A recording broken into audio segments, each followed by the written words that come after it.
सतनाम श्री वाहिगुरु साहिब जीओ।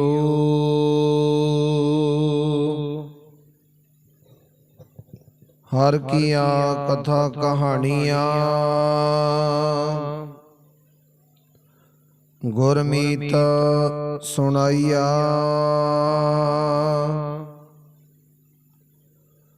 बलिहारी गुर अपने गुर कौ बल जाइया। राम कथा जुग जुग टल सब कोई पाखत नेता। सुरगवासु रघुवर करा सगरी पुरी समेता। जो ये कथा सुने अर गावै दुख पाप ते निकट न आवै। बेसना भगत किए फल होई आद व्याद सवै सकै न कोई। आद व्याद सवै सकै न कोई।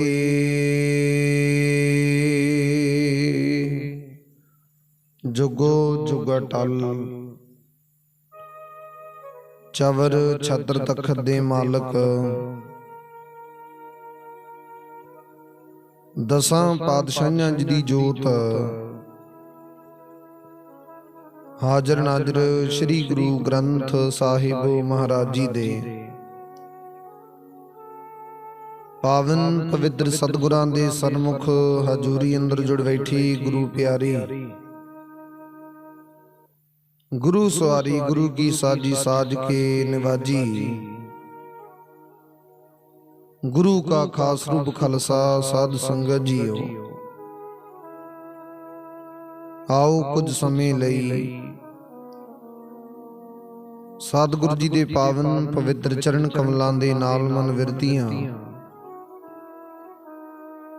एकाग्र करके जुड़ करके बैठन दी कृपालता करिए। समय और श्वासां नूं सफला करिए। सतगुरां दियां खुशियां प्राप्त करना करिए। चल रही लड़ीवार शब्द विचार कथा गुरबाणी सरवण करना करिए। आप संगत ने जो हुण तक लड़ीवार शब्द विचार कथा गुरबाणी सरवण करना कीती है वो विचार इथों तक सी कि जिस वेले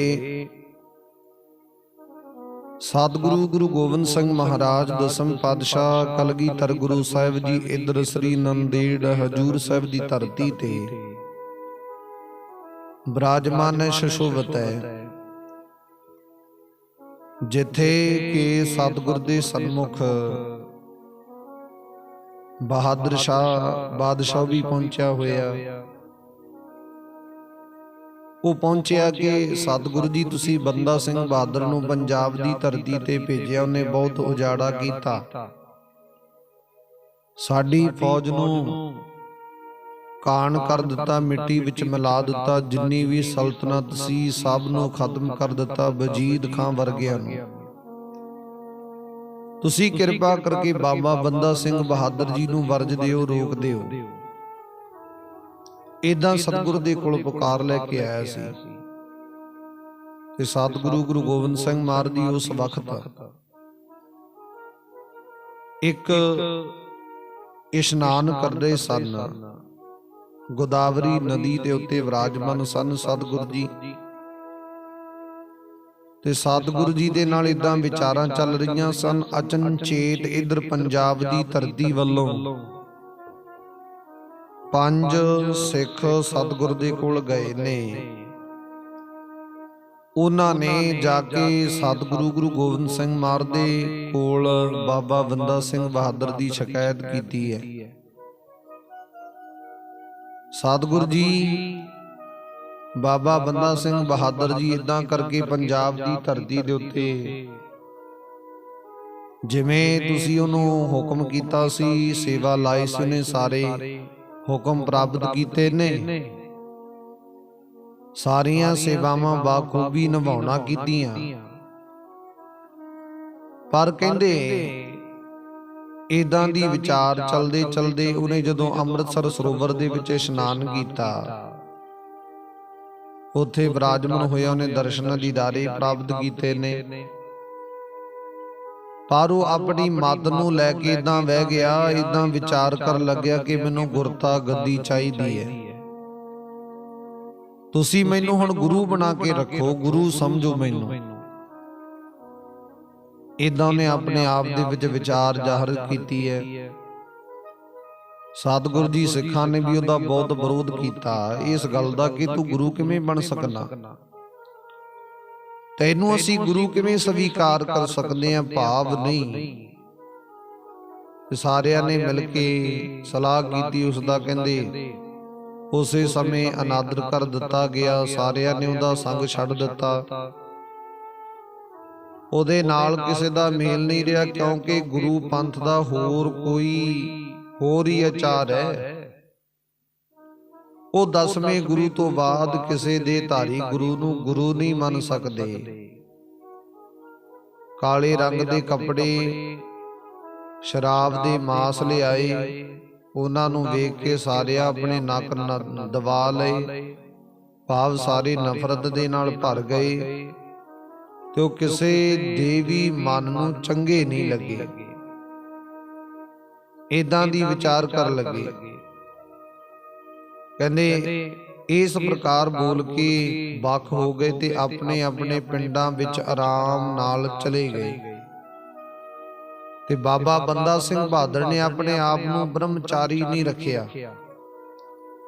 ਵਿਆਹ ਕਰਵਾਉਣਾ ਕੀਤਾ ਤੇ ਵਿਸ਼ੇ ਭੋਗ ਦੀ ਇੱਛਾ ਪ੍ਰਗਟ ਕੀਤੀ ਹੈ। ਬਾਬਾ ਵਿਨੋਦ ਸਿੰਘ ਨੇ ਉਹਨੂੰ ਵਰਜਿਆ ਵੀ, ਰੋਕਿਆ ਵੀ, ਝਿੜਕਿਆ ਵੀ ਹੈ, ਪਰ ਕਹਿੰਦੇ ਇੱਕ ਪੁੱਤਰ ਪੈਦਾ ਕੀਤਾ ਉਹਨੇ, ਡਰਿਆ ਨਹੀਂ। ਉਹਦਾ ਪੁੱਤਰ ਜੈ ਸਿੰਘ ਆ, ਕਹਿੰਦੇ ਉਹ ਪ੍ਰਾਪਤ ਕੀਤਾ। ਹੁਣ ਉਸਦੀ ਕੁਠਾਲੀ ਗਲਣ ਵਾਲੀ ਹੈ। ਆਪ ਜੀ ਦੇ ਬਚਨ ਖਾਲੀ ਨਹੀਂ ਜਾਵਣਗੇ। ਬਾਬਾ ਵਿਨੋਦ ਸਿੰਘ ਜੀ ਜੁਦਾ ਹੋ ਗਏ, ਭਾਵ ਚਲੇ ਗਏ। ਇਹ ਗੱਲ ਸੁਣ ਕੇ ਖਾਲਸੇ ਨੇ ਕ੍ਰੋਧ ਨਹੀਂ ਕੀਤਾ ਤੇ ਨਾ ਹੀ ਬੰਦਾ ਸਿੰਘ ਬਹਾਦਰ ਨੂੰ ਸ਼ਰਾਪ ਦਿੱਤਾ। ਇਸ ਵਾਸਤੇ ਆਪ ਜੀ ਨੂੰ ਖਬਰ ਦੇਣ ਵਾਸਤੇ ਅਸੀਂ ਇੱਥੇ ਪਹੁੰਚੇ ਆ, ਸਾਨੂੰ ਇੱਧਰ ਭੇਜਿਆ ਗਿਆ। ਜਿਵੇਂ ਉਸ ਨਾਲ ਵਿਗੜ ਗਈ ਹੈ, ਕਹਿੰਦੇ ਸਾਰੀ ਗੱਲ ਸੁਣਾ ਦਿੱਤੀ ਆਪ ਜੀ ਨੂੰ। ਇਹ ਸੁਣ ਕੇ ਸਤਿਗੁਰੂ ਗੁਰੂ ਗੋਬਿੰਦ ਸਿੰਘ ਮਹਾਰਾਜ ਨੇ ਬਾਦਸ਼ਾਹ ਨੂੰ ਕਿਹਾ, ਕਹਿੰਦੇ ਬੰਦਾ ਸਿੰਘ ਹੁਣ ਤੇਜ ਨਹੀਂ ਰਹੇਗਾ, ਉਹਦਾ ਪ੍ਰਤਾਪ ਨਹੀਂ ਰਹੇਗਾ, ਉਹਦਾ ਪ੍ਰਤਾਪ ਸਭ ਖਤਮ ਹੋ ਜਾਵੇਗਾ। ਹੁਣ ਚਿੰਤਾ ਨਾ ਧਾਰਨ ਕਰੋ, ਉਸ ਦਾ ਕਹਿੰਦੇ ਸਮਾਂ ਪੁੱਜ ਗਿਆ, ਪ੍ਰਾਪਤ ਹੋ ਗਿਆ, ਨਜ਼ਦੀਕ ਆ ਗਿਆ। ਹੰਕਾਰ ਵਧਣ ਨਾਲ ਕਹਿੰਦੇ ਉਹ ਬੇਕਾਰੀ ਹੋ ਗਿਆ। ਹੁਣ ਸਾਡੇ ਹਟਾਉਣ ਤੋਂ ਬਗੈਰ ਹੀ ਉਹਨੇ ਹਟ ਜਾਣਾ, ਆਪਣੇ ਆਪ ਹੀ ਉਹਨੇ ਇਹ ਸਭ ਕੁਝ ਪ੍ਰਾਪਤ ਕਰ ਲੈਣਾ। ਅਸੀਂ ਆਪਣਾ ਬਦਲਾ ਪ੍ਰਾਪਤ ਕਰ ਲਿਆ, ਇੰਨਾ ਹੀ ਕਾਰਨ ਸੀ। ਹੁਣ ਕਹਿੰਦੇ ਉਹ ਹੁਣ ਹੋ ਗਿਆ। ਹੁਣ ਉਸ ਦਾ ਕਹਿੰਦੇ ਕੁਠਾਲੀ ਵਿੱਚ ਗਲਣ ਦਾ ਸਮਾਂ ਆ ਗਿਆ। ਜਿਵੇਂ ਕੁਠਾਲੀ ਵਿੱਚ ਸੋਨਾ ਪਾ ਕੇ ਗਾਲੀ ਦਾ ਨਾ, ਢਾਲੀ ਦਾ, ਇਸੇ ਤਰ੍ਹਾਂ ਬਾਬਾ ਬੰਦਾ ਸਿੰਘ ਬਹਾਦਰ ਨੇ ਸਤਿਗੁਰ ਦੀ ਪ੍ਰਤਿਗਿਆ ਰੂਪੀ ਕਠਾਲੀ ਵਿੱਚ ਪੈ ਕੇ ਗਲਣਾ ਸ਼ੁਰੂ ਹੋ ਜਾਣਾ। ਫਿਰ ਸਿੰਘਾਂ ਨੇ ਗੁਰੂ ਜੀ ਨੂੰ ਨਮਸਕਾਰ ਕੀਤੀ ਤੇ ਸਤਿਗੁਰੂ ਜੀ ਨੇ ਕਿਹਾ, ਕਹਿੰਦੇ ਸਾਡੇ ਪੰਥ ਦਾ ਕੱਚਾ ਆਚਰਣ ਨਹੀਂ ਹੈ, ਨਾ ਆਪ ਵਿਗੜੇਗਾ ਤੇ ਨਾ ਹੀ ਕਹਿੰਦੇ ਕੋਈ ਵਿਗਾੜ ਸਕਦਾ। ਉਸ ਦੇਸ਼ ਵਿੱਚ ਰਹਿ ਕੇ ਕਹਿੰਦੇ ਜੁਝਾਰੂ ਬਣੋ, ਬੇਮੁਖ ਦਾ ਸਾਥ ਛੱਡ ਦੇਵੋ, ਕਹਿੰਦੇ ਆਪ ਬੇਸ਼ੱਕ ਸ਼੍ਰੋਮਣੀ ਬਣ ਜਾਵੋ। ਕੁਝ ਸਾਲਾਂ ਬਾਅਦ ਕਹਿੰਦੇ ਜਦ ਸਮਾਂ ਆਵੇਗਾ ਤੇ ਖਾਲਸੇ ਦਾ ਰਾਜ ਪ੍ਰਾਪਤ ਹੋਵੇਗਾ। ਉਸ ਧਰਤੀ ਦੇ ਮਾਲਕ ਬਣ ਜਾਵੋਗੇ। ਮਾਰਦੇ ਮਰਦੇ ਤਾਦੀ ਪ੍ਰਗਟ ਹੋਣਗੇ। ਇਸ ਪ੍ਰਕਾਰ ਸਤਿਗੁਰੂ ਜੀ ਨੇ ਬਚਨ ਉਚਾਰਨ ਕੀਤੇ, ਜਿਸ ਨੂੰ ਸੁਣ ਕੇ ਸਾਰੇ ਪ੍ਰਸੰਨ ਹੋਏ ਨੇ, ਬੜੇ ਖੁਸ਼ ਹੋਏ ਨੇ ਕਿ ਖਾਲਸੇ ਦਾ ਰਾਜ ਆਵੇਗਾ, ਹੁਣ ਸਤਿਗੁਰੂ ਦੀ ਕਿਰਪਾ ਹੋਵੇਗੀ। ਜਿਹੜੇ ਬਚਨ ਸਤਿਗੁਰੂ ਨੇ ਸਾਡੇ ਵਾਸਤੇ ਉਚਾਰਨ ਕਰ ਦਿੱਤੇ ਕਿ ਉੱਥੇ ਜਾ ਕੇ ਤੁਸੀਂ ਰਾਜ ਪ੍ਰਾਪਤ ਕਰੋ। ਫਿਰ ਕਹਿੰਦੇ ਬਹਾਦਰ ਸ਼ਾਹ ਨੇ ਸਿਰ ਨਿਵਾਇਆ ਤੇ ਸਹਿਜ ਸੁਭਾਏ ਆਪਣੇ ਡੇਰੇ ਵਿੱਚ ਚਲਾ ਗਿਆ। ਜਿੱਥੇ ਕਿੱਥੇ ਪਰਵਾਨੇ ਲਿਖ ਕੇ ਭੇਜ ਦਿੱਤੇ ਗਏ ਨੇ। ਬਹੁਤ ਵੱਡਾ ਲਸ਼ਕਰ ਇਕੱਠਾ ਹੋ ਕੇ ਚੜ੍ਹਾਈ ਕਰੇ। ਬੈਰੀ ਹੁਣ ਕਹਿੰਦੇ ਤੇਜਹੀਣ ਹੋ ਗਿਆ। ਉਸ ਨੂੰ ਮਾਰ ਲਵੋ, ਨਾ ਜਾਣ ਦੇਵੋ। ਬਹੁਤ ਵੱਡੇ ਵੱਡੇ ਘੇਰੇ ਪ੍ਰਾਪਤ ਕਰੋ। ਉਹਨੂੰ ਜਿੰਦਾ ਮੁਰਦਾ ਜਿਵੇਂ ਕਿਵੇਂ ਕਰਕੇ ਗ੍ਰਿਫਤਾਰ ਕਰ ਲੋ। ਬਾਬਾ ਬੰਦਾ ਸਿੰਘ ਬਹਾਦਰ ਦੇ ਪ੍ਰਤੀ ਬਹਾਦਰ ਸ਼ਾਹ ਨੇ ਏਦਾਂ ਕਰਕੇ ਪਰਵਾਨੇ ਲਿਖ ਦਿੱਤੇ ਨੇ। ਸਾਰਾ ਭੇਦ ਸਤਿਗੁਰੂ ਜੀ ਨੇ ਸੁਣਾਇਆ। ਕਹਿੰਦੇ ਭਿੰਨ ਭਿੰਨ ਉਪਾਅ ਕਰਕੇ ਫੜ ਲਵੋ। ਸਤਿਗੁਰੂ ਜੀ ਆਪਣੇ ਸਥਾਨ ਤੇ ਪਹੁੰਚ ਗਏ। ਹੁਣ ਤੱਕ ਕਹਿੰਦੇ ਜਿਸ ਹੀਰੇ ਬਾਰੇ ਘਾਟ ਦੇ ਵਿੱਚ ਜ਼ਿਕਰ ਕੀਤਾ ਸੀ, ਕਹਿੰਦੇ ਉਸ ਨੂੰ ਹੀਰਾ ਘਾਟ ਕਹਿੰਦੇ ਨੇ। ਜਿੱਥੇ ਸਤਿਗੁਰੂ ਜੀ ਨੇ ਬਹਾਦਰ ਸ਼ਾਹ ਤੋਂ ਹੀਰਾ ਪ੍ਰਾਪਤ ਕਰਕੇ ਉਹ ਗੋਦਾਵਰੀ ਨਦੀ ਵਿੱਚ ਸੁੱਟ ਦਿੱਤਾ ਸੀ, ਉਸ ਸਥਾਨ ਨੂੰ ਹੀਰਾ ਘਾਟ ਕਹਿੰਦੇ ਨੇ। ਤੇ ਕਈ ਇਤਿਹਾਸਕਾਰ ਵੀ ਲਿਖਦੇ ਨੇ, ਕਹਿੰਦੇ ਜਿਸ ਵੇਲੇ ਸਤਿਗੁਰੂ ਨੇ ਹੀਰਾ ਵਗਾ ਕੇ ਸੁੱਟਿਆ ਨਾ ਬਹਾਦਰ ਸ਼ਾਹ ਤੋਂ ਪ੍ਰਾਪਤ ਕਰਕੇ, ਤੇ ਇਹ ਜਿਹੜਾ ਹੀਰਾ ਸੀ ਔਰੰਗਜ਼ੇਬ ਬਾਦਸ਼ਾਹ ਨੇ ਵੱਡੇ ਵੱਡੇ ਬਾਦਸ਼ਾਹਾਂ ਨੂੰ ਜਿੱਤ ਕੇ ਉਹਨਾਂ ਨੂੰ ਮੌਤ ਦੇ ਘਾਟ ਉਤਾਰ ਕੇ ਕਾਫੀ ਫੌਜ ਦਾ ਘਾਣ ਕਰਕੇ ਇਹ ਹੀਰਾ ਪ੍ਰਾਪਤ ਕੀਤਾ ਸੀ। ਬਹੁਤ ਬੇਸ਼ੁਮਾਰ ਕੀਮਤੀ ਹੀਰਾ ਸੀ, ਬੇਅੰਤ ਕੀਮਤੀ ਹੀਰਾ। ਤੇ ਸਤਿਗੁਰੂ ਜੀ ਨੇ ਉਹ ਹੀਰਾ ਨਦੀ ਵਿੱਚ ਸੁੱਟ ਦਿੱਤਾ ਗੋਦਾਵਰੀ। ਤੇ ਕਹਿੰਦੇ ਇਤਿਹਾਸਕਾਰ ਲਿਖਦੇ ਨੇ, ਕਹਿੰਦੇ ਉਸ ਵਕਤ ਬਾਦਸ਼ਾਹ ਦੇ ਮਨ ਦੇ ਵਿੱਚ ਸ਼ੰਕਾ ਪੈਦਾ ਹੋਈ, ਲੈ ਸਤਿਗੁਰੂ ਜੀ ਨੂੰ ਹੀਰਿਆਂ ਦੀ ਸਾਰ ਨਹੀਂ ਪਤਾ। ਸਤਿਗੁਰੂ ਨੂੰ ਪਤਾ ਹੀ ਨਹੀਂ ਕਿ ਹੀਰੇ ਕਹਿੰਦੇ ਕੀ ਹੈ। ਅਸਲੀ ਹੀਰਾ ਸੀ, ਬਹੁਤ ਵਧੀਆ ਕੀਮਤੀ ਹੀਰਾ। ਸਤਿਗੁਰੂ ਨੇ ਹੀਰਾ ਚਲਾ ਕੇ ਭਗਾ ਕੇ ਉਹ ਮਾਰਿਆ ਨਦੀ ਵਿੱਚ। ਉਸ ਵਕਤ ਮਨ ਵਿੱਚ ਸ਼ੰਕਾ ਹੋ ਗਈ ਕਿ ਸਤਿਗੁਰੂ ਜੀ ਜਾਣੀ ਜਾਣ ਨੇ ਗੁਰੂ ਸਾਹਿਬ ਜੀ ਤੋਂ ਕੀ ਭੁੱਲਿਆ, ਲੁਕਿਆ ਛੁਪਿਆ ਭਾਵ ਕੁਝ ਨਹੀਂ। ਸਤਿਗੁਰੂ ਨੇ ਬਹਾਦਰ ਸ਼ਾਹ ਨੂੰ ਆਖਿਆ, ਬਹਾਦਰ ਸ਼ਾਹ ਜਾਓ ਗੋਦਾਵਰੀ ਨਦੀ ਦੇ ਵਿੱਚੋਂ ਸਾਨੂੰ ਜਲ ਲਿਆ ਕੇ ਦੇ।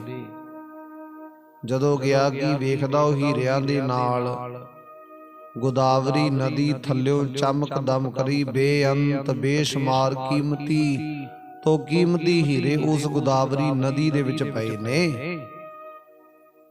ਬਹਾਦਰ ਸ਼ਾਹ ਦੇਖ ਕੇ ਹੈਰਾਨ ਹੋ ਗਿਆ ਕਿ ਇਦਾਂ ਦੇ ਹੀਰੇ ਤੇ ਸਤਿਗੁਰੂ ਗੁਰੂ ਨਾਨਕ ਦੇ ਦਰਬਾਰ ਦੇ ਵਿੱਚ ਐਵੇਂ ਰੁਲਦੇ ਪਏ ਨੇ, ਜਿਹੜੇ ਹੀਰੇ ਦੀ ਕੀਮਤ ਮੈਂ ਸਤਿਗੁਰੂ ਜੀ ਨੂੰ ਕਹਿ ਰਿਹਾ ਸੀ।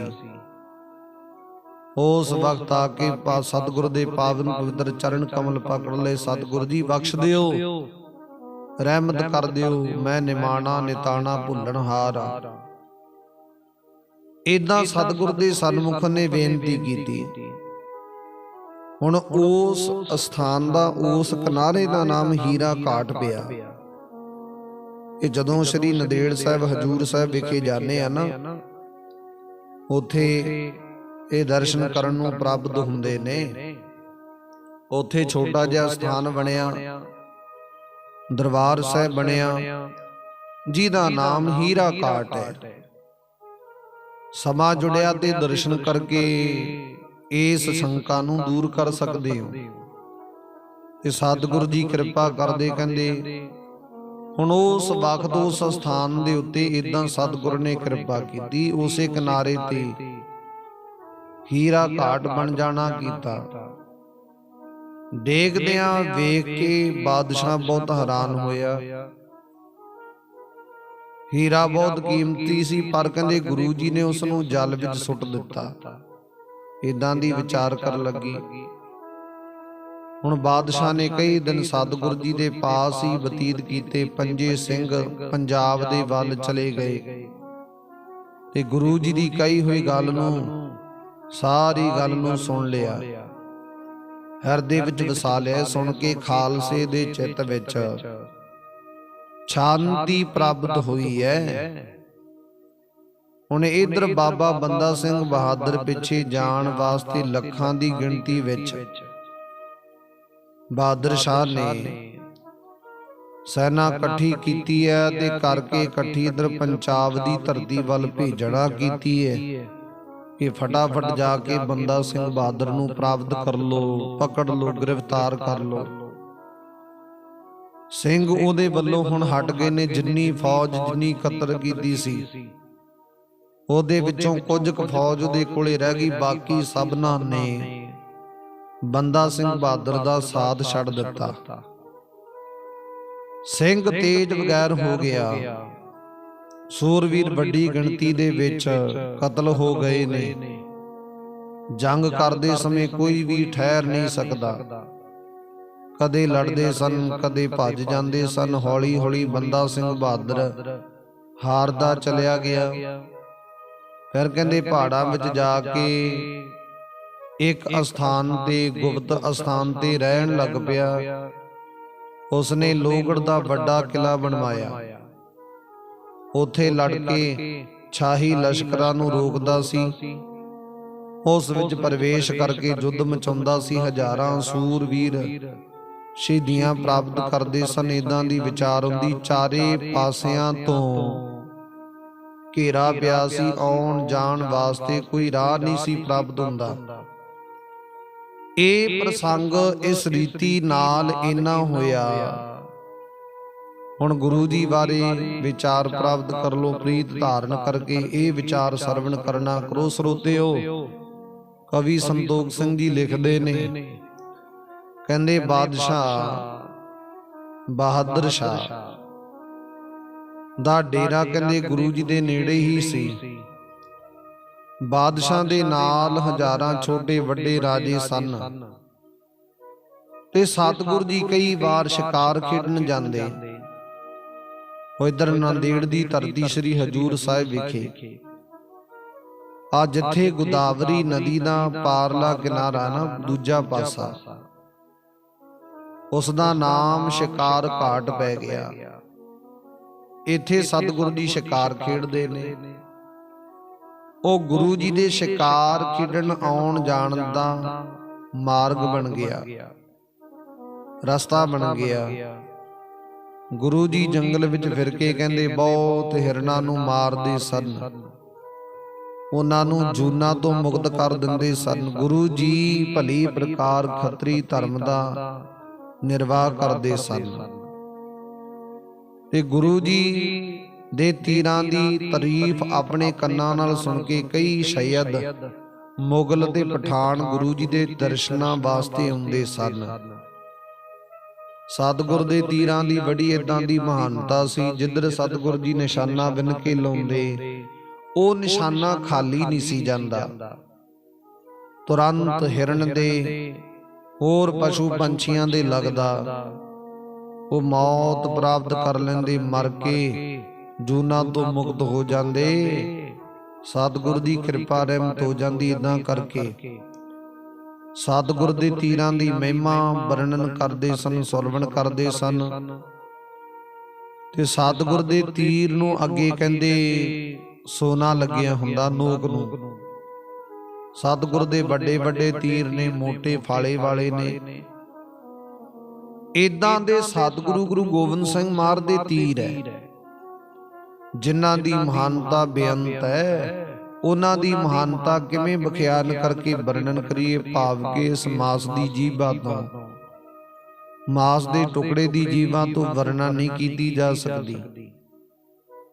ਤੇ ਗੁਰੂ ਜੀ ਦਾ ਇੱਕ ਤੀਰ ਬਹੁਤ ਮਨੁੱਖਾਂ ਨੂੰ ਬਿੰਨ ਕੇ ਰੱਖ ਦਿੰਦਾ ਸੀ। ਇਦਾਂ ਦਾ ਵੀ ਹੈ, ਉਹ ਤੁਰੰਤ ਮਰ ਜਾਂਦੇ ਸਨ। ਤੀਰ ਉਹਨਾਂ ਦੇ ਵਿੱਚ ਦੀ ਵੱਡੀ ਮਾਰ ਮਾਰ ਕੇ ਵਿੱਚ ਦੀ ਲੰਘ ਜਾਂਦਾ। ਪਾਣੀ ਵੀ ਨਹੀਂ ਸੀ ਮੰਗਦੇ, ਤੁਰੰਤ ਉਹ ਮਰ ਜਾਂਦੇ, ਮੌਤ ਨੂੰ ਪ੍ਰਾਪਤ ਕਰ ਲੈਂਦੇ। ਜੰਗ ਵਿੱਚ ਜਾਣ ਲੱਗਦੇ ਸਨ, ਸਭ ਤੋਂ ਪਹਿਲੇ ਸਤਿਗੁਰ ਦੇ ਤੀਰਾਂ ਦਾ ਖਿਆਲ ਆਉਂਦਾ ਸੀ। ਦੇਖਿਓ ਕਿਤੇ ਸਤਿਗੁਰ ਦੇ ਤੀਰ ਦਾ ਨਿਸ਼ਾਨਾ ਨਾ ਬਣ ਜਾਈਏ, ਮੌਤ ਪ੍ਰਾਪਤ ਹੋਵੇਗੀ। ਹਾਏ ਕਹਿਣ ਦਾ ਸਮਾਂ ਨਹੀਂ ਮਿਲਣਾ, ਪਾਣੀ ਮੰਗਣ ਦਾ ਸਮਾਂ ਨਹੀਂ ਮਿਲਣਾ। ਇਦਾਂ ਦਾ ਸਤਿਗੁਰ ਦਾ ਤੀਰ ਆ, ਤੁਰੰਤ ਆ ਕੇ ਲੱਗ ਗਿਆ, ਮਰ ਜਾਗੇ।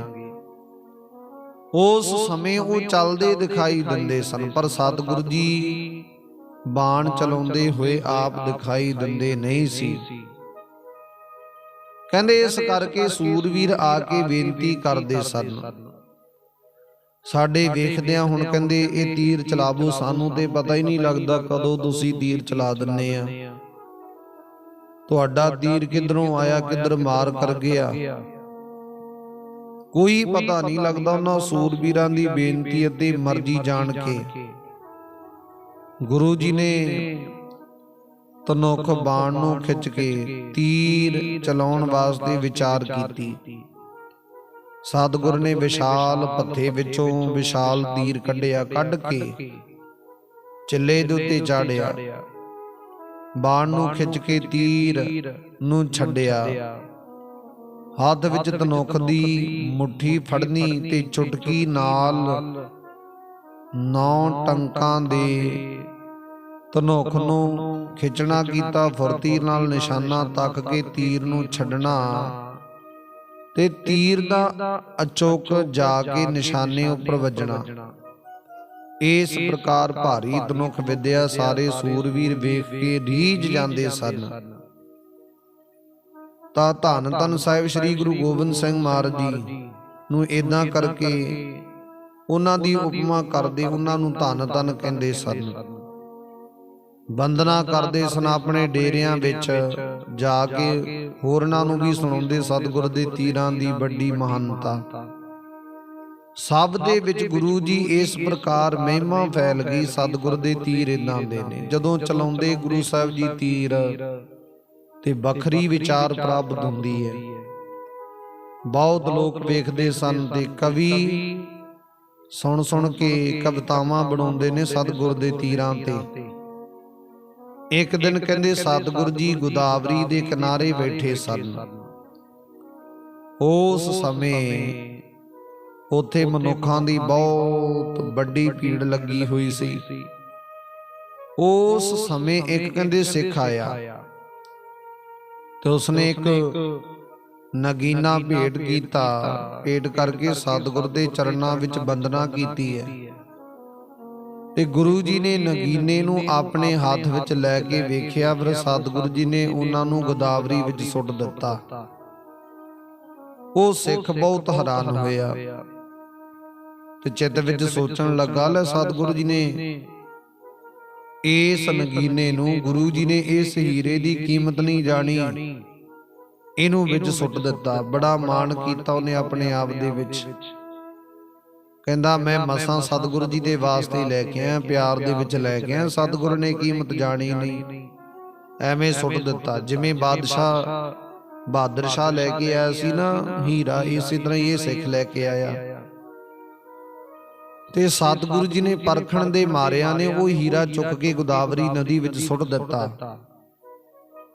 ਤੇ ਜਦੋਂ ਨਦੀ ਵਿੱਚ ਸੁੱਟ ਦਿੱਤਾ, ਉਹ ਸਿੱਖ ਬਹੁਤ ਹੈਰਾਨ ਹੋਇਆ।